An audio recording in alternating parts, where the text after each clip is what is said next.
Okay, hi everyone, it's Jonathan here, Keeper of Firearms and Artillery at the Royal Armouries Museum in Leeds, and author of the forthcoming Headstamp British Bullpup Firearms book. And as you can see, we have a bit of one in front of me here. So, this is an EM2, automatic rifle EM2, and this is the bolt assembly, obviously, fairly obviously. Magazine catch is down here. The magazine is removed, excuse me, just slipped off the rest there. Now, what I want to talk about here, and this is for Rob Brassington's information, so that he can hopefully make a working 3D model of this thing. Now, don't hold him to that, it's extremely complicated, and we're about to go into lockdown here, and he may not get access to this for a while, so he's going to try anyway. So here, you can see one of the bolt lugs, flapper type lugs. There's one clearly on the other side, and what looks like a third lug there, but clearly can't be because it's angled the wrong way, is in fact what's called the piston catch. Now this is illustrated in the diagrams of the provisional manual, but I'm not sure they understood what it meant, the people that wrote the manual, because they don't explain it. Now, what it actually does, and hopefully you can see, so that's the piston catch, and that's the back end of the piston.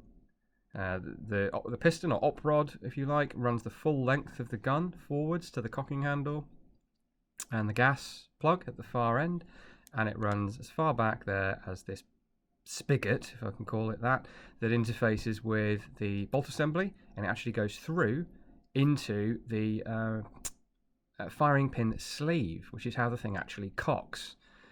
So when that comes back, it cocks the weapon, very short bit of travel for the actual cocking of the weapon, and then it drags the whole bolt assembly to the rear and completes the cycle of operation. Now, so what's this for? Well, as you can see, this stops the this edge here of the piston rod from going forwards. Now, when it's fully in battery, well, I'll show you. I should have said this is actually slightly retracted. The cocking handle is perhaps an inch to the rear, something like that, and the piston catch is catching the piston, which is its job. Now, if I drop my pencil and show you what happens as it goes forward, hopefully you caught that. It goes this flapper, this piston catch. Let me get my pencil again. Gets pushed down by a simple ramp on the inside of the receiver. Pushes it down, and that allows the piston catch to go forward. That spigot I mentioned then goes forward in a little channel that sits in the bolt assembly, pushing the firing pin sleeve forward, pushing the lugs out into the recesses that are inside here, and locking the gun. So it's effectively an out of battery safety. It prevents slam fires primarily, is my take on this. Others may disagree, and we'll try and get the detail of that correct in the book, but that's what it does. There's the piston catch, sprung in place, and that stops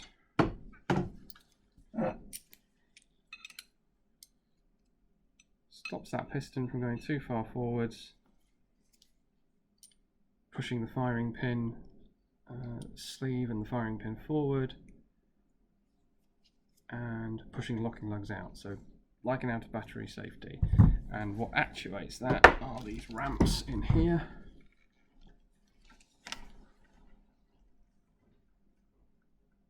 Dimly see them there, one either side, and they bear down on this, push it out of the way, allowing that to go forward,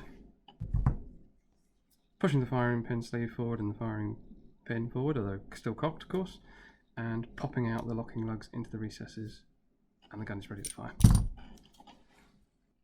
So you see it's flattened out of the way when the gun's in battery. Let me just try and simulate that one more time for you. It's very difficult because you need a lot of inertia, a lot of pressure to operate this gun. What you can definitely see is that spigot moving in the channel in the bolt assembly, and that shelf coming back almost to the right point for the flap to pop up. So I need a bit of what we call in Britain elbow grease. There we go.